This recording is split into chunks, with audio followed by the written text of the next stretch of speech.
tout le monde, impossible de le manquer, le mois de décembre a été frappé de plein fouet par la mort de Johnny. Je voulais bien évidemment parler de la sortie de Star Wars épisode 8, Les Derniers Jedi, autrement appelé une déception à la hauteur de l'attente par les échos.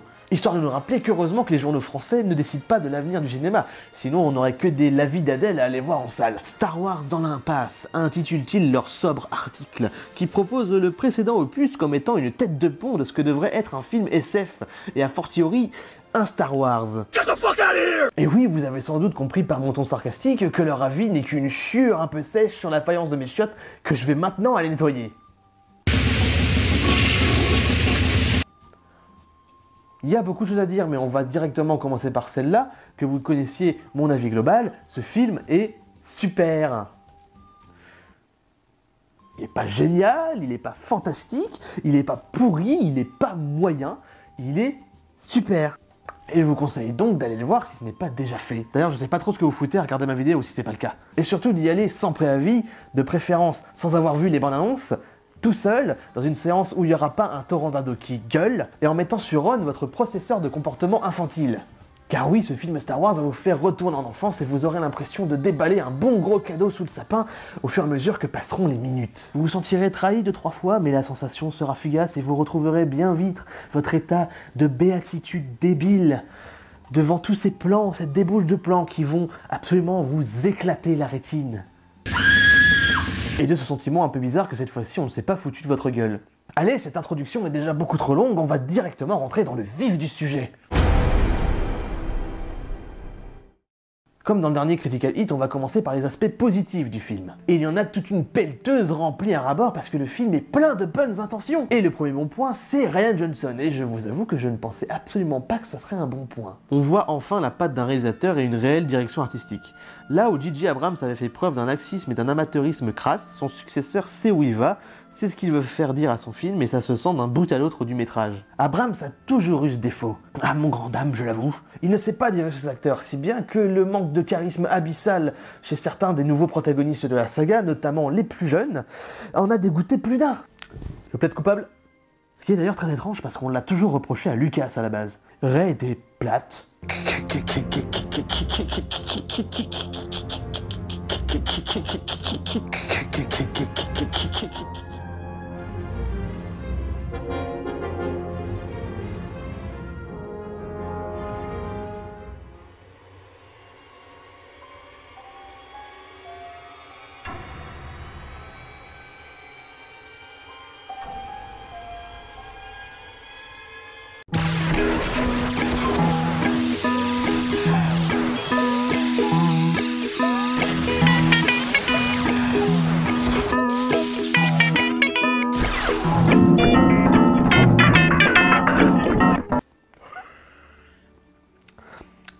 Worth it. Je disais donc, Rey était plate comme un galet et elle se débrouillait avec ce qu'elle avait.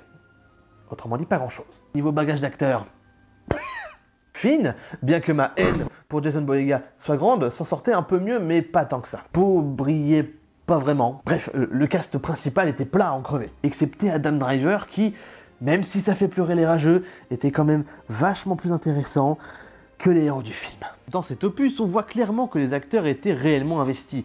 Ils étaient poussés au meilleur d'eux-mêmes, car c'est là que réside une grande partie du travail de réal, la direction d'acteurs. Et c'est de loin Kylo Ren qui reste encore le plus intéressant. Ça arrache pas trop du côté des viewers? Son personnage gagnant à la fois en profondeur, sentiment et maturité. Ce qui est étrange, car l'intervalle de temps passé entre le 7 et le 8 est très court. Rey devient plus intéressante, bien qu'elle reste une sainte nitouche agaçante et...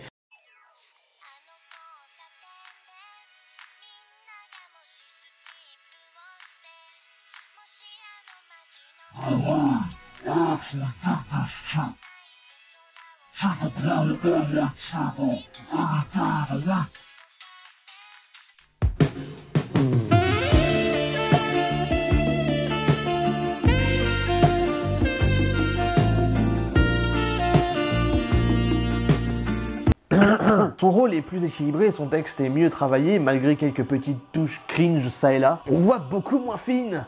Ou alors c'est qu'il joue mieux et qu'il a réussi à plus me déranger. Pour prendre l'importance et même une certaine prestance, ce qui fait plutôt plaisir. Et même les nouveaux personnages sont cool et travaillés comme faisant partie d'un univers étendu et d'une saga à part entière. Rose a une vraie personnalité, le hacker joué par Benicio del Toro a ce petit côté cool et charismatique qui manquait après la disparition de Han Solo.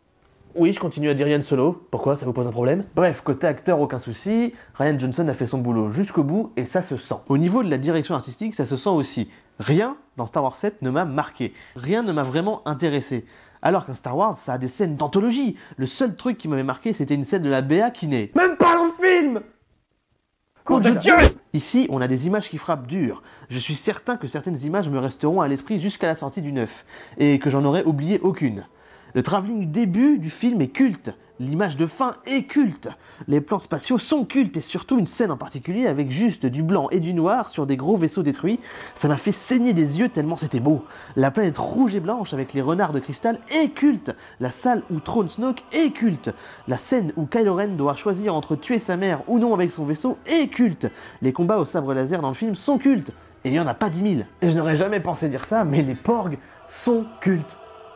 Ils ont ce petit côté de mélange de CGI et d'animatronics qui est plutôt équilibré. Ce qui fait qu'ils sont plutôt cool. Et mignons. Ce sont des Ewoks, en mieux, mais en beaucoup moins omniprésent. Ce qui en fait un objet marketing, certes, mais beaucoup plus sensé à l'intérieur du film. Allez, on continue maintenant et on va se pencher sur Mark Hamill. J'ai beaucoup entendu dire que Leia bouffait l'écran et volait chaque scène où elle faisait son apparition. Mais c'est, en tout cas à mon sens, on ne peut plus faux. Je l'ai trouvée très moyenne et même assez creuse, et ça me désole de parler ainsi d'une personne décédée qui nous a quand même offert un personnage les plus emblématiques de la saga, mais c'est comme ça. Le plaisir de la revoir ne transcende pas son jeu. Mais alors Mark Hamill, dès que tu le vois tu trembles. Son doublage français a été intelligemment choisi. D'abord le même que Vision dans Avengers dans les bandes annonces, puis celui récurrent de Kevin Costner pour le film, les deux auraient aussi bien convenu. Comme l'homme qu'il est devenu dans la vraie vie, on voit qu'il essaye de donner à Luke le tempérament de quelqu'un qui en a vu de belle. On voit clairement qu'il est sincèrement heureux de retrouver son rôle et de faire vivre un personnage qu'on aime tous. Mark Hamill, putain! Pas grand chose d'autre à dire sur lui sans tomber dans le fanboyisme le plus aigu. Autre bon point, la musique. John Williams revient en force. Lui qui avait été si peu inspiré pour le 7, on voit qu'il reprend du service pour le 8, et je pense que c'est facilement imputable au réalisateur. Quand le contremaître est là et qu'il fait tâter du fouet, le cortège se met vite en marche. J'ai personnellement trouvé que tout était plus juste, plus grandiose, la musique ne faisait pas seulement office que de remplissage. Les thèmes qu'il avait effleurés dans le set, comme ceux de Rey et de Kylo Ren, qui est également celui du Premier Ordre, ce qui est plutôt logique étant donné que la marche impériale était aussi le thème de Vador, sont sublimés comme s'ils avaient enfin trouvé leur véritable forme et que ceux présentés dans le set n'étaient que des ébauches. D'un point de vue plus technique, les CGI sont vraiment pas mal. On sent une véritable maîtrise, des fonds verts comme des visuels. Et le design du son est tout aussi bon. Pour un film qui est bourré d'explosions et de il y avait intérêt quand même. Ça nous fait une sacrée tartine de points positifs et on va essayer de les sublimer avec tout l'aspect négatif.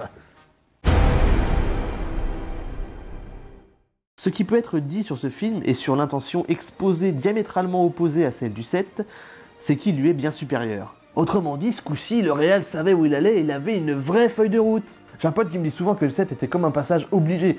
Et je peux pas m'empêcher de me dire que, vu la fanbase de la trilogie originale et la pression qu'elle exerce, c'est tout à fait vrai. Mais putain, si seulement on avait pu passer outre les attentes de ceux qui n'ont pas aimé la prélogie. On aurait pu directement avoir un film digne du 8. Mais ça ne veut pas dire qu'il est exempt de tout problème. Très loin de là. Et pour appuyer mon propos, on va commencer à parler des choses qui fâchent. Oh mon Dieu, qu'est-ce que c'est que cette merde?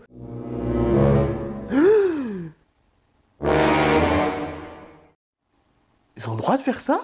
Bon, on va en parler parce qu'au final, c'est justifiable, mais je vous avoue que j'ai quand même failli faire un arrêt cardiaque à ces deux moments du film.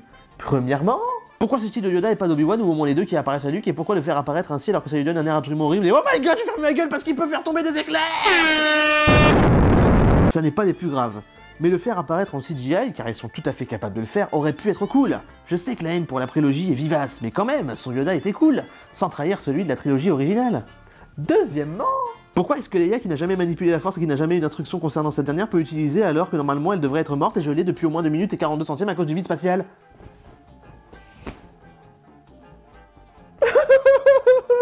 Question auquel Rian Johnson nous répond tout simplement parce que... Mais pourquoi je fais haut de la tête? Non, Rian Johnson, non. Je crois qu'on m'a perdu. Non, plus sérieusement, sa réponse est plus concrète et a quand même un certain sens. Pour lui, que ce soit Yoda qui apparaisse plutôt qu'Obi-Wan est quelque chose de normal, car Obi-Wan n'aurait été qu'un initiateur. Il apparaît sous la forme du vieillard que Luke a côtoyé aussi, ce qui se tient. Mais là, le mélange de CGI et de marionnettes est quand même un peu... lissé. Là encore, pour la grande gloire de la nostalgie et des gros haters de la prélogie, on est tombé dans les affres de la gratuité sans que soit pris en compte la cohérence. Mais c'est pas extrêmement grave pour Yoda, même si j'ai quand même pas mal grincé les dents dans la salle. Le pire a été de loin, très loin, de voir Leia nager pépère dans l'espace. Le réal a dit que Leia, étant une Skywalker, était très liée à la Force et que même en ne l'ayant jamais pratiquée, elle pouvait, instinctivement, la manipuler pour se sortir de cette situation. Seulement, ça n'est pas si simple. Une personne n'ayant jamais pratiqué ne saurait être capable d'une telle prouesse. Il n'est pas question ici de soulever un caillou ou d'utiliser la télépathie. Là, c'est quand même faire bouger un corps dans l'espace et le rapprocher d'un vaisseau en mouvement qui va vraisemblablement quand même très vite alors qu'elle est censée être morte, les yeux explosés dans les orbites et les organes absolument désintégrés à l'intérieur du corps, subitement dilatés par le changement brutal de température. J'adore l'espace. Entre celle qui apprend à l'utiliser en 2 jours et celle qui, après 30 ans, réussit à faire comme ça, sans entraînement, des trucs, on n'est pas dans la merde. Sinon, en dehors de ça, on retrouve évidemment quelques incohérences qui sont évidemment liées à la linéarité du développement d'une histoire. Pour le coup, on pourra citer le moment où la vice-amirale va rentrer en hyperespace pour aller s'écraser sur les vaisseaux du premier ordre. Elle aurait pu le faire bien avant, au moment où elle se rendait compte que les vaisseaux d'évacuation sortis de son croiseur se faisaient canarder. Pris dans l'écriture et la linéarité d'une histoire, on ne se rend pas forcément compte à l'instant T que la situation dans laquelle sont piégés par exemple des personnages aurait pu être dégoupillée bien avant. Beaucoup de gens ne se rendent pas forcément compte, mais un scénario, une histoire, ça s'écrit avant tout de façon linéaire. C'est la linéarité.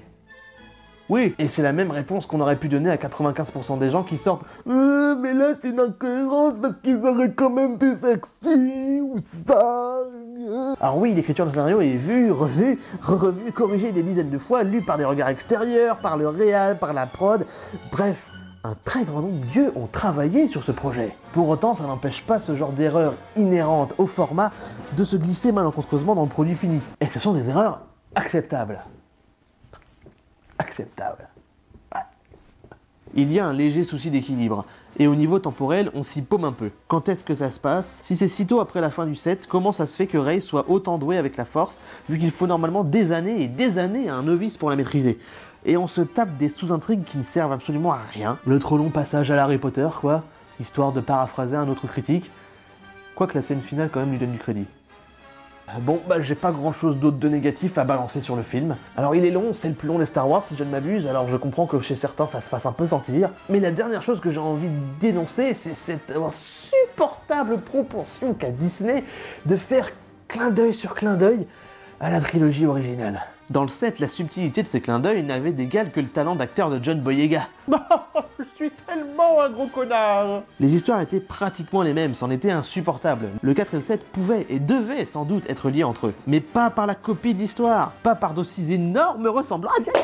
Mon téléphone. Mais pas par la copie de l'histoire, pas par d'aussi énormes ressemblances qui, si les personnages avaient un cerveau, leur aurait paru bizarre à eux aussi. Le 8 rectifie un peu le tir en restant un poil plus subjectif sur ses clins d'œil. Mais c'est pas parce qu'ils nous foutent la bataille sur une planète à la fin qu'on n'a pas compris que c'était un clin d'œil à la bataille d'Hoth au début du 5. Et la poursuite des croiseurs par les destroyers... Destroyers, hein?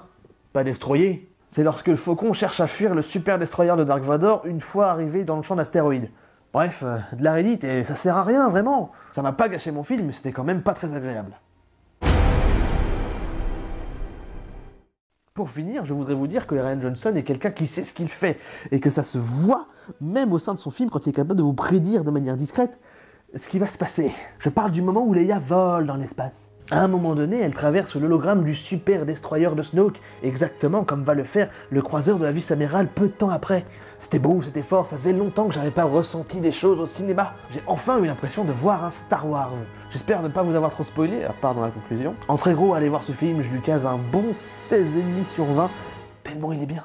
Alors personnellement, pour faire la critique, j'ai été obligé d'aller voir 2 fois le film, et la deuxième a été quand même vachement plus agréable que la première. J'étais peut-être de mauvais poil pendant la première. Alors si vous avez des sous, allez-y plusieurs fois. Alors n'oubliez pas de commenter, liker et de vous abonner si ce n'est pas déjà fait. On se retrouve sur FB, Twitter, dans l'espace commentaire, mais surtout dans la prochaine vidéo. Toast Dragon on duty!